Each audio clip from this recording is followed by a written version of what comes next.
I hope that more and more women start coaching. I think it's getting better already, but I think the balance needs to be better. It's a problem not only on the international stage, but at every level in the women's game. We need more women coaching in the sport. We have to keep coming up with creative ways to make sure we've got the right number of female candidates coming through. I'm slightly worried about that for the future. I think it also helps that women see women on the stage, on the pitch and next to the pitch and have examples, because what you see you can be. Historically, coaching roles in women's football have been dominated by men. Over the past 10 years, the game has seen a steady increase of women in coaching positions. But are opportunities for women on the touchline growing at the same rate the rest of the game on the pitches? And why are there not more women in the dugout? In 2009 and 2013, only a quarter of head coaches for nations at the Women's Euros were women. Steadily, this number has increased, but so have the teams in the competition. At the Euros in 2022, 6 out of the 16 managers were women, and ahead of this summer's Euros, that number has only increased by 1. It's improving, but we're moving into the right direction, but we have to put extra effort in that, and that's what many federations do. I know the FA does that. UEFA's working on it, FIFA's working on it. Women, I hope they take opportunities too, but we also give them opportunities and give them an opportunity to educate and become coaches. And I think it really helps when we also women support women. I'm just going to do the same. There's all this preconceived notions that we're having to deal with, and it lives, unfortunately, in the women's game and the men's game because it's what you know. And unfortunately, I was a player who had a similar experience. I had a female coach, and I had this idea of who the best coaches were because that's what we've been told and we're used to. So there's still a lot of work to do. I think that this must be a history-making tournament in terms of how many women there are actually coaching, which is a problem. We've got to keep reminding people and highlighting it because it's not just in the Euros and national teams. You look across the top women's leagues around the world and it's a major problem.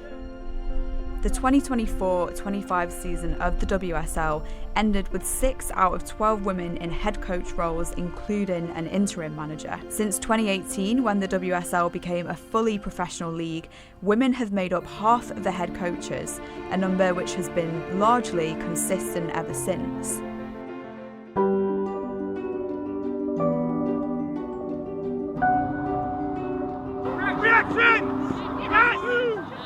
I've always been interested in the tactical side of the game. Still, at that moment in time, I wasn't thinking that I was going to be a coach. There wasn't enough role models back then, so I couldn't see myself doing it. How hard is it for women in coaching to get the exposure? It's still harder, I think, for a woman than for a man at the moment where we are in time. Women's football was banned for 50 years in the UK, so that there's just 50 years that we've missed out on.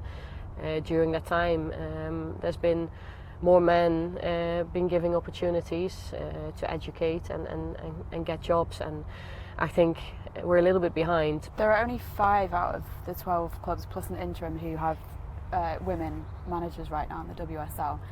Does that number surprise you? It doesn't surprise me because I think that's reality, but I look forward to that number increasing. How much is that landscape changing? If I look at where we are now, it's much better.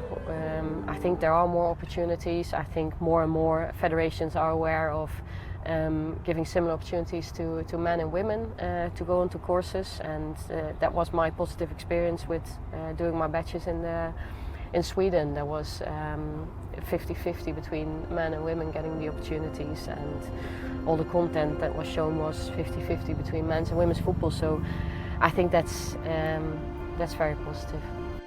I feel that will change. I do feel that will change. And what I'd say, and again, it's not out of any self, but actually I feel female and male working together is a great mix in both sides of the sport. I think it works to have the different perspectives.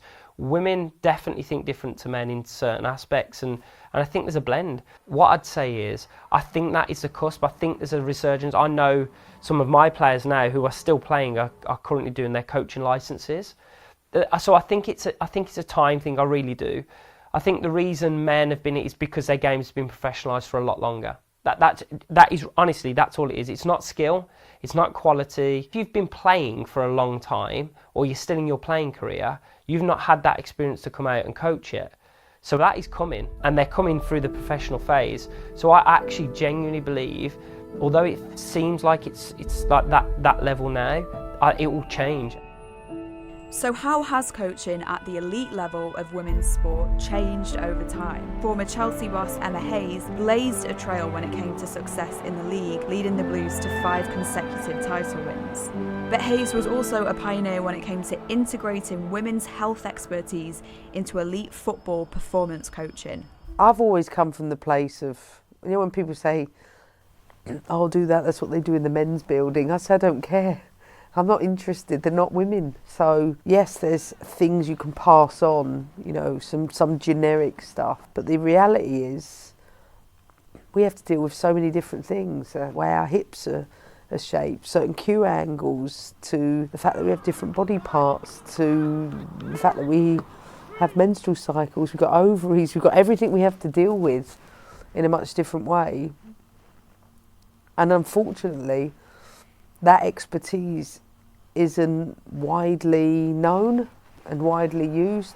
So I found that we've had to work with the team to almost set the standard. The lack of education in and around everything from puberty to menopause and the links all the way. I always say this, I always remember school and sex education being about how to put a condom on, but no one really told me much in the way of anything about dysregulated periods, you know, menstruation in general and some of the challenges, whether it was PCOS, whether it's endometriosis, whether it's whatever it might be. And it's almost like so many girls and women, I can't say they already know this, you have to just organically learn along the way, and it's not widely accessible. There isn't enough education, I think, from school age to be able to transfer that into wider society. This year, in collaboration with UEFA and the FA launched the first all-female cohort for the UEFA A-licence coaching course. It consists of 17 current and former players from the women's professional game taking part in a 12-month programme.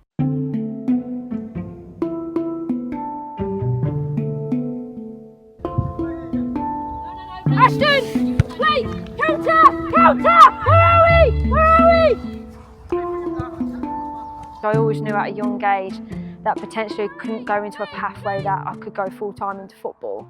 There's so limited female coaches that have come through A licences. There's not many within the country, and when they do, they tend to go to different countries and get full-time jobs there. So it's encouraging to see that there's more female A licensed coaches coming out, and the PFA and the FA are supporting that to bridge the next phase of coaches, and that could be at WSL, could be at England Standard, it could be anything. Our academy at Leicester is helping us massively with us being able to coach there regularly, but also these bespoke courses where it's all tailored around our training schedule and making this possible. I think it's almost rewarding to see that certain bodies are investing and looking to develop female coaches. I think it's been an aspiration for many girls and players and young women, but potentially the pathway has been missing or maybe not promoted enough. So I think we're very grateful that that is the case now, and we've got a special group of players or ex-players that are currently on the course and hopefully will be the managers of the future. So, make sure to play out on that side again. I've had 17 female coaches on this season's Senior Pro A licence, so that's a real reflection of where the game's going, and obviously the emphasis that the FA and PFA and UEFA are putting on getting female coaches involved in coaching and hopefully offering them some opportunities of development and growth that'll set them up for a career in coaching and management. The fact that it's fully funded through a combination of the FA, the PFA and the UEFA supporting it, then it just shows the strides that we've taken in the game, and hopefully that'll continue in the future with big numbers coming through the qualification.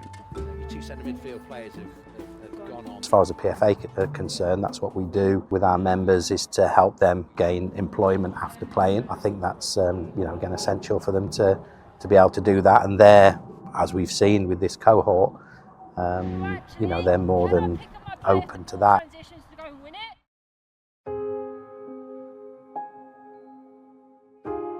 We've got a lot of ground to make up. It will be inevitable that it will move in that direction, but it will just take time. I know the power and strength that's coming, and it's just a matter of wait and see and time, and then we'll look back and go, that was the making of them in those resilient moments. We still have work to do, and we just have to talk about it. I don't think it's something that should be taboo, and we should have discussions regularly about it. What we hope is that balance gets right in the future and to give opportunities to have more women in the game and hopefully also more coaches in the games.